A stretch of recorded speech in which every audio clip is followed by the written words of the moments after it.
Hey guys, how you doing? It's Art from Art's Model Trains. So buying used is a necessity in our hobby, right? And there's any number of reasons why we buy used, right? There's a price, there's a model that was run years ago that maybe hasn't been run and you're not sure, whoa, the cat almost took the camera out. Sorry about that. And the cat is about to take the camera out, so we're gonna stop. So buying used is a necessity in our hobby, right? We all know that. And there's any number of reasons you want to buy used, right? There's price, there's a model that was run years ago that may never have been run again. There's a road name for a model that was run previously that hasn't been run in the latest release, things like that. Or all sorts of reasons to buy used. And they're all good reasons, right? Honestly. The used market is really hot and it's a big part of collecting and passing on trains from generation to generation. I buy a lot of my used trains from Trainz.com. That's Trainz with a Z. And you guys know the drill. Use my code AMT to save $10 off your next purchase of 50 or more. That is a one-time use only code. So if you have used that, you can use my affiliate link, Trainz.com/AMT. That also helps support this channel. And guys, I do truly appreciate that. But anyways, I've had some tremendous luck buying my used trains from Trainz. And you guys may remember when I unboxed a Class A early last year that was relatively new in box. It looked like, if it had one lap on it, it was amazing. It was not sealed, but it was in fantastic shape. And then I got recently a Pennsylvania coal set that was sealed in the box. It was fantastic condition and it's just an amazing set. And I even went to Grzybowski's and found the add-on hoppers for that. So there's a video out there about that one. If you guys want to check that out as well, I'll try to put a link to all this stuff in the video. But most recently, I've been on the hunt for something a little special and something a little bigger. And it popped up on Trainz. And if you guys, let's take a side step here. When you read the description on Trainz, please make sure you guys read the last paragraph. And I'll try to show a screenshot of something here. But they always talk about the condition of the item. And what's interesting is a lot of times if you catch it, it will say this item, pictured is actually not the one you're going to get. And they'll talk about the reasons why. And in this case, this was exactly what was listed on this site. It said, the picture shown is the stock photo and you'll see pictures of the box because this thing is sealed in box. And that was when I was like, oh, I might have to jump on this one. And it was obviously a bigger item, something I hadn't planned for, but I knew, as I said earlier, there was a reason why I knew I could get this now at a good price as opposed to when Lionel reruns it, they may be close to $3,000 and I may not be able to afford it. So I decided to jump on it. So let's jump quick to me unboxing this gem and then we'll come back, we'll take a close look at it and I'll run it around the layout for you guys. Again, my friends at Trainz have come through with a brand new sealed in the original shipper. Let's see, this was originally on the water on 7/31/2018. So again, my helper behind the camera, my younger son Parker, has no idea what this is. So we're going to take a look at it together for the first time. How am I looking? Am I in the camera here? It's a Niagara. Am I in the camera here? You got a Niagara, Dad. I told you not to get it. I'm leaving that in the video. Friends help friends buy trains, Parker. And friends help friends buy trains that come in. I told you not to get it. Black boxes. You don't like it. You're a crazy boy. All right. So now that you can see, it is a Visionline Niagara. Let me pull this out of the shipper and we'll take a look at it for the first time out of this box.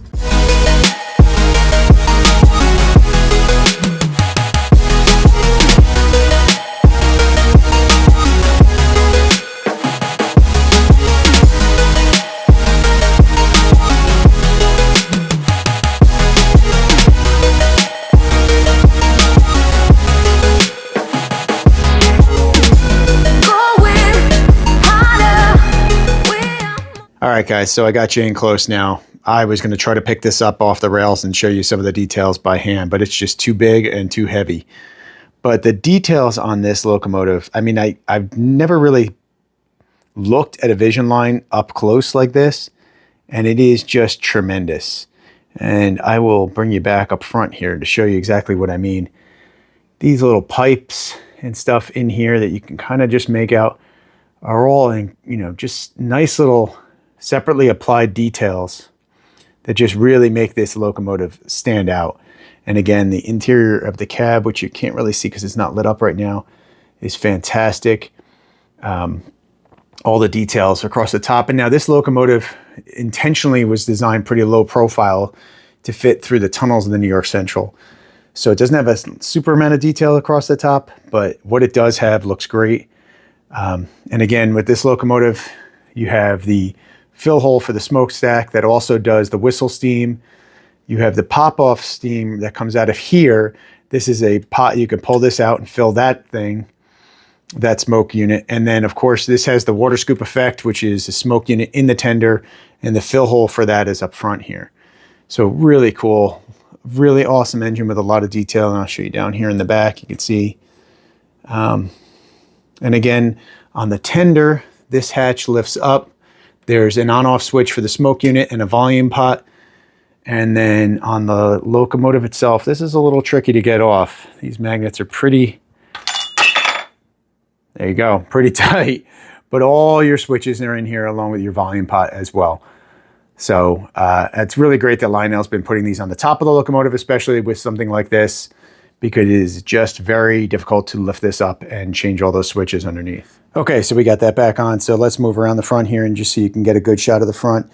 Again, the prototype didn't have a lot of detail or anything on it. So this, you know, Lionel did a really nice job of just modeling that. And then it does come with the replacement coupler there, so you can double head these.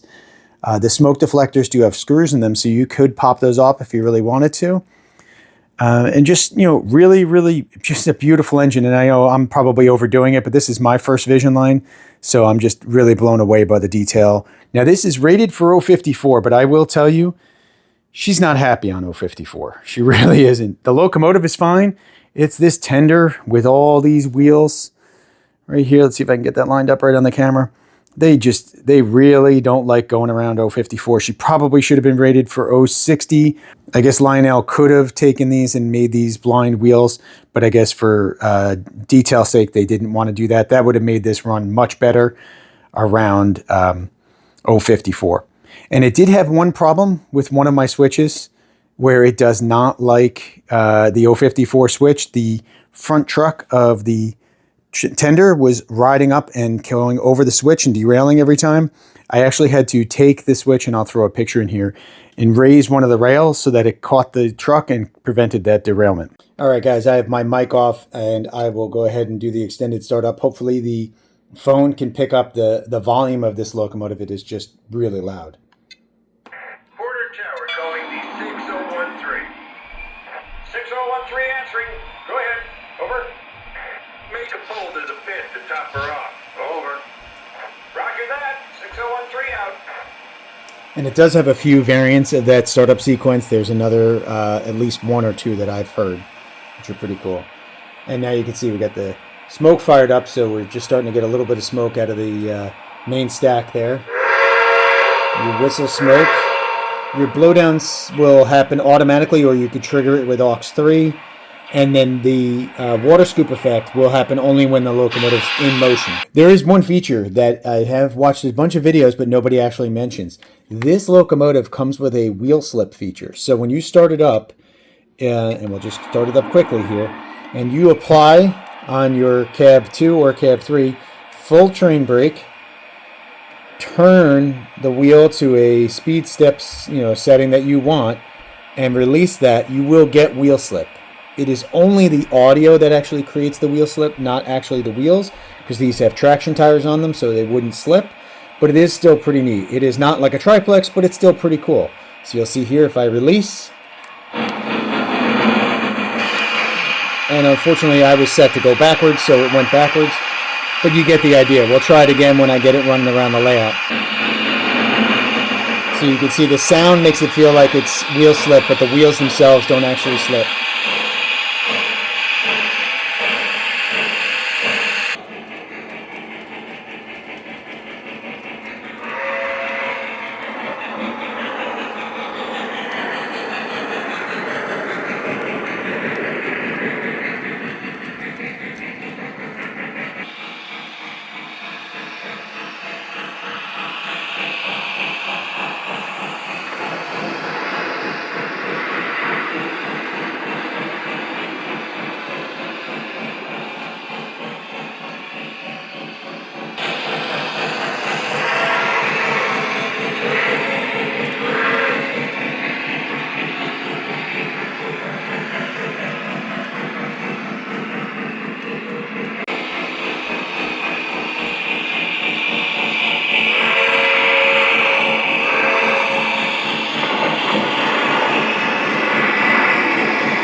We're off to sign the register. Out.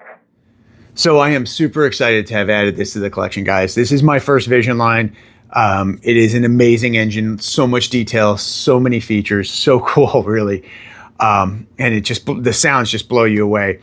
And I do have 2 more coming with the Hudson and the Vanderbilt later this year or early next year, depending on when Lionel ships them. So I'm really excited about that. But drop in the comments, guys, what's your Visionline engine that you either have or you're looking to grab. I'm really interested to hear what other people have been searching for and finding. But these are just next level for Lionel. It's really cool. Thanks for watching, guys. Please be sure to like and subscribe, and I'll see you again next time.